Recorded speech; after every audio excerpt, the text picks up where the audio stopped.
Les tirs d'armes lourdes ont retenti très tôt ce matin dans plusieurs zones de la capitale burkinabé. Des soldats ont ainsi manifesté leur colère pour réclamer le départ des chefs de l'armée et plus de moyens.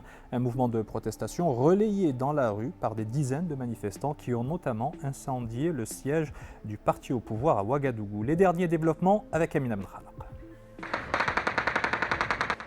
Ces tirs nourris ont secoué au petit matin ce quartier résidentiel de Ouagadougou. À quelques mètres du camp, la Mizana, l'une des casernes de la capitale où les soldats burkinabés se sont mutinés pour exiger le départ des chefs de l'armée et réclamer des moyens plus adaptés pour contrer la menace terroriste. C'était vers 3h50 comme ça.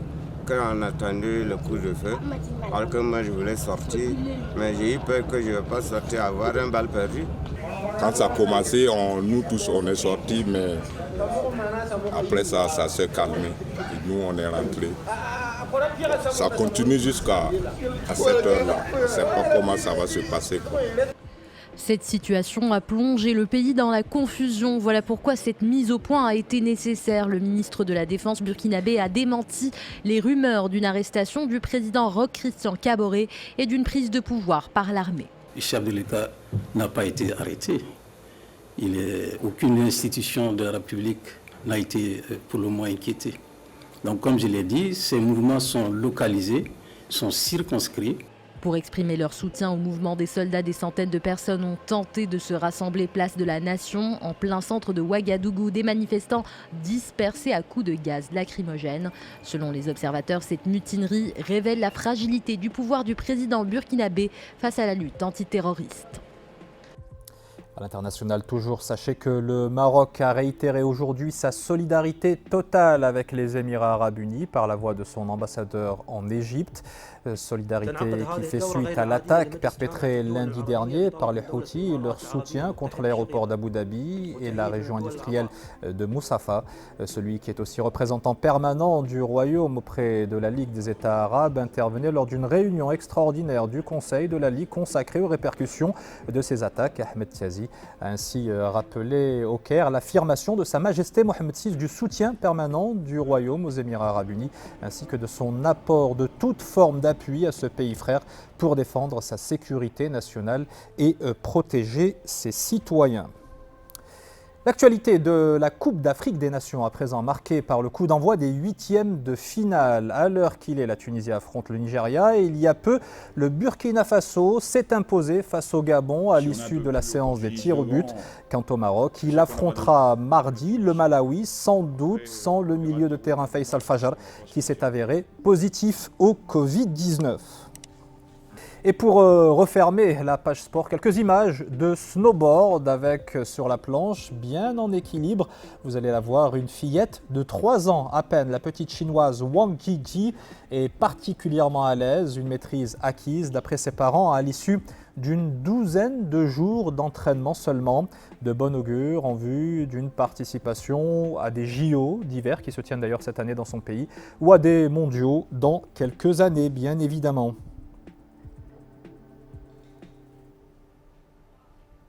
D'urgence, les personnes affectées par le coronavirus peuvent recourir en avant-première depuis le début du mois dans le Royaume au traitement développé par le laboratoire Merck, un protocole thérapeutique actuellement examiné par l'Organisation mondiale de la santé au même titre que d'autres médicaments anti-Covid. Le récit de Mamadou Diaye.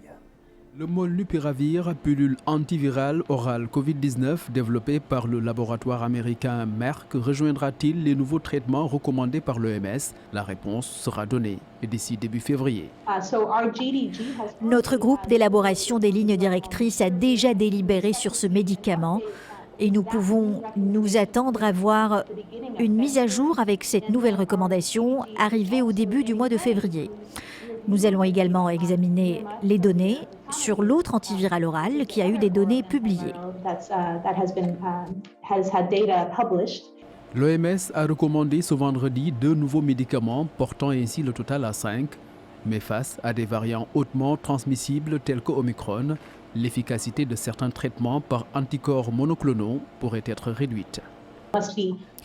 Il faut donc surveiller la résistance et l'activité des monoclonaux ainsi que d'autres antiviraux aux nouvelles variantes telles que l'Omicron ou potentiellement d'autres. Cela va être très important à l'avenir.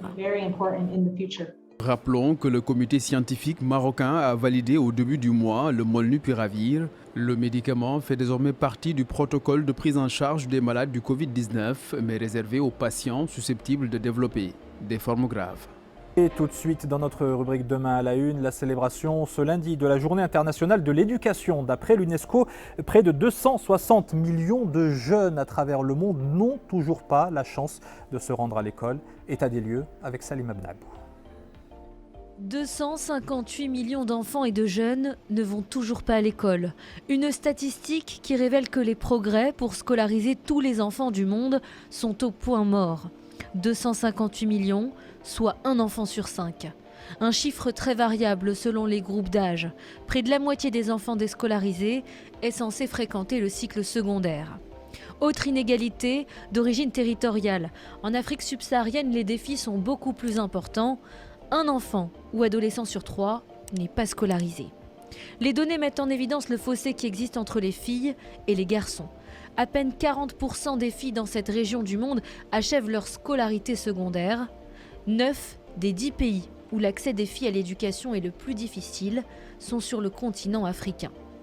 À l'accès à l'éducation s'ajoute la crise de l'apprentissage. 617 millions d'enfants et d'adolescents ne savent ni lire ni effectuer des calculs simples. La pandémie a amplifié la fracture scolaire. 463 millions d'élèves n'ont pas pu accéder à l'éducation à distance lorsque leur établissement a dû fermer ses portes. La moitié a été privée de toute forme d'éducation durant plusieurs mois. Et pour lutter contre le décrochage scolaire, le Maroc a notamment mis en place des sessions de soutien au profit des élèves des zones rurales. Tous les dimanches, ils suivent ainsi en présentiel des cours de perfectionnement du côté de Marrakech, ce qui permet de combler les retards dans certaines matières. Reportage Isa Charqi et Mohamed Chahima. Soutenir les écoliers en difficulté d'apprentissage, tel est l'objectif de ce programme de soutien scolaire apporté aux élèves des écoles primaires de la province de Marrakech. Une initiative qui permettra de combler les différentes lacunes héritées du système de cours en distanciel et combattre à terme la déperdition scolaire. L'objectif de ces séances de soutien est de renforcer les acquis des écolières et écoliers, de dépasser les difficultés constatées et de consolider les connaissances acquises au cours de l'année scolaire. Il y a plusieurs écoliers et écolières du monde rural qui, durant cette pandémie, n'ont pas pu bénéficier du système de cours à distance. Et ce programme est l'occasion de rattraper ce retard, et ce à titre gracieux. Ces cours de soutien dispensés tous les dimanches ciblent les mathématiques et le français, qui sont selon les éducateurs les deux matières dans lesquelles les élèves rencontrent le plus de difficultés. Une initiative qui a débuté il y a une semaine et qui en a déjà séduit plus d'un.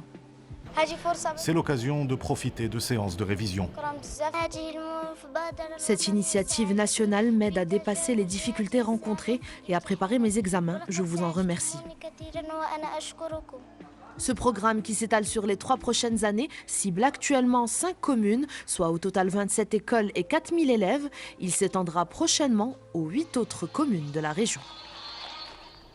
Et comme tous les dimanches, nous vous présentons notre sélection de personnalités qui ont fait l'actu cette semaine. Et on commence avec l'ancien président guinéen Alpha Condé, est apparu lundi dernier dans une vidéo en partance pour les Émirats Arabes Unis où il est censé passer des examens médicaux. Il avait été autorisé préalablement par le président de transition à quitter le territoire national. La seule femme de ce soir est rwandaise. Salima Radia Mukansanga vient d'entrer dans l'histoire en devenant la première arbitre à diriger un match de Coupe d'Afrique des Nations. Mardi dernier, lors de la rencontre entre le Zimbabwe et la Guinée, elle était assistée par 2 Marocaines, Fatiha Germoumi et Bouchra Kerboubi. Lui s'appelle Saturnino de la Fuente Garcia. Comme son nom l'indique, il est espagnol. L'homme le plus vieux du monde nous a quittés mercredi dernier à l'âge de 112 ans et 341 jours. Il laisse derrière lui 14 petits-enfants et 22 arrière-petits-enfants. Enfin, la légende du rock, l'américain Meat Loaf est décédé dans la nuit de jeudi à vendredi, victime du coronavirus. Le chanteur s'est éteint à l'âge de 74 ans alors qu'il était en train de préparer un nouveau spectacle. Elle est fan de heavy metal et de manga. À 28 ans, Lina Ben Abdeslam mène avec talent une double carrière de chanteuse et de dessinatrice. Interprète dans 2 groupes de musique, Sleeping Romance et Abkhan. Elle produit également entre 2 concerts ses albums baptisés Lucifer. Une véritable touche-à-tout qui est passée par les classes prépa à Casablanca avant d'intégrer une école de commerce en France et de se spécialiser dans le marketing digital.